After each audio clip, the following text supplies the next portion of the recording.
Το Mendeley είναι ένα από τα πιο γνωστά προγράμματα οργάνωσης βιβλιογραφίας, χρήσιμο για την έρευνα τόσο προπτυχιακών όσο και μεταπτυχιακών φοιτητών. Στο βίντεο αυτό λοιπόν θα δούμε κάποιες από τις βασικότερες λειτουργίες του.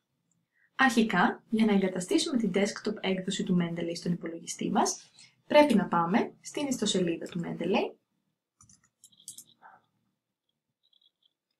και πατώντας στο τετράγωνο που αναγράφεται Download, μπορούμε να δούμε σε ποια λειτουργικά είναι διαθέσιμο, είτε σε Mac, είτε σε κάποιο άλλο λειτουργικό σύστημα. Επίσης, είναι διαθέσιμο και σε άλλες φορητές συσκευές, είτε tablet είτε κινητό τηλέφωνο, τόσο στο App Store όσο και στο Google Play.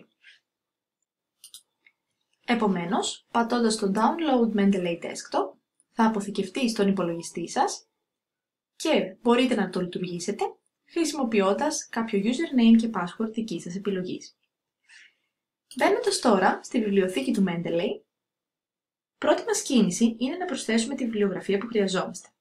Η διαδικασία του να σύρουμε ένα έγγραφο είτε από την επιφάνεια εργασίας είτε από κάποιο φάκελο είναι η πιο εύκολη. Επομένως, παίρνοντας το αρχείο από την επιφάνεια εργασίας, το σέρνουμε μέσα στο πρόγραμμα. Ένας άλλος τρόπος είναι να επιλέξουμε File, Add Files ή Add Folder για να προσθέσουμε κάποιο φάκελο. Μπορούμε επίσης να δούμε κάποιο φάκελο μέσω του Watch Folder, να εισάγουμε ένα έγγραφο χειροκίνητα με το Add Entry Manually ή να μεταφέρουμε κάποιο έγγραφο από άλλο πρόγραμμα οργάνωσης βιβλιογραφικών παραγωγών, όπως είναι το EndNote ή το Zotero. Μπορείτε να συνεχίσετε να προσθέτετε έγγραφα που σας ενδιαφέρουν στο Mendeley, αναζητώντας τα στο Literature Search που προσφέρει το πρόγραμμα. Γράφοντας για παράδειγμα Game-Based Learning και πατώντας Enter,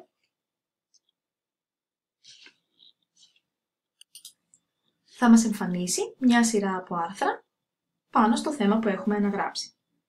Γυρνώντας πίσω στη βιβλιοθήκη του Mendeley, βλέπετε τα τακτοποιημένα με αλφαβητική σειρά όσα έγγραφα έχετε προσθέσει, με βάση τον συγγραφέα, τον τίτλο, τη χρονιά κλπ. Μπορείτε να προσθέσετε μερικά στα αγαπημένα, πατώντας το αστεράκι, ή να σημειώσετε όσα έχετε διαβάσει, πατώντας τη βουλίτσα. Αν δείτε ότι το έγγραφο συνοδεύεται από ένα εικονίδιο αρχείου PDF, σημαίνει ότι είναι αποθηκευμένο στη βιβλιοθήκη του Mendeley και αναγνωρίζεται στον υπολογιστή σας.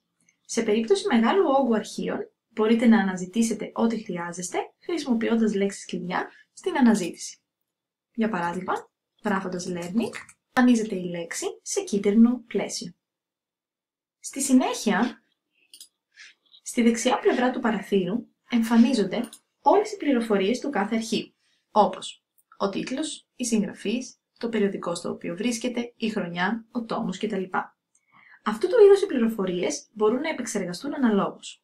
Για παράδειγμα, σε περίπτωση λοιπόν λεπτομεριών, όπως το συγκεκριμένο άρθρο, μπορείτε μόνοι σας να προσθέσετε πληροφορίες που γνωρίζετε. Είτε είναι ο τίτλος, είτε ο συγγραφέας, είτε ο τόμος κτλ. Επίσης, υπάρχουν ειδικά φίλτρα αναζήτησης που μπορούν να χρησιμοποιηθούν με βάση το συγγραφέα, με βάση τις δημοσιεύσεις και άλλα. Μέσα στο Mendeley μπορείτε επίσης να διαβάσετε τα άρθρα σας, κάνοντας διπλό κλικ πάνω σε αυτά, να ψάξετε λέξεις κλειδιά, χρησιμοποιώντας για παράδειγμα πάλι τη λέξη Learning, αυτή εμφανίζεται σε κίτρινο πλαίσιο, ή να προσθέσετε και σημειώσεις, πατώντας το Note και γράφοντας για παράδειγμα 15 του 2017. Μπορείτε να έχετε πρόσβαση στις πηγές σας όπου και αν βρίσκεστε. Πατώντας το κουμπί Sync, όλα τα δεδομένα αποθηκεύονται παράλληλα και στον σερβερ του Mendeley. Με αυτόν τον τρόπο, η πρόσβαση στα αρχεία γίνεται είτε online είτε από οποιαδήποτε άλλη συσκευή. Για να συνδέσετε το Mendeley με το Word, ώστε να σας εμφανίζονται οι πηγές κατευθείαν ταξινομημένες όταν και όποτε τις χρειαστείτε, πηγαίνετε στο Tools και πατάτε Install MS Word Plugin. Αυτό το plugin είναι συμβατό τόσο με το Word Office όσο και με το LibreOffice. Τέλος, αξίζει να αναφερθούν και διάφορα άλλα προγράμματα οργάνωσης πηγών, όπως είναι το Zotero, το οποίο επίσης μπορείτε να κατεβάσετε και να αποθηκεύσετε στον υπολογιστή σας, ή και το EndNote.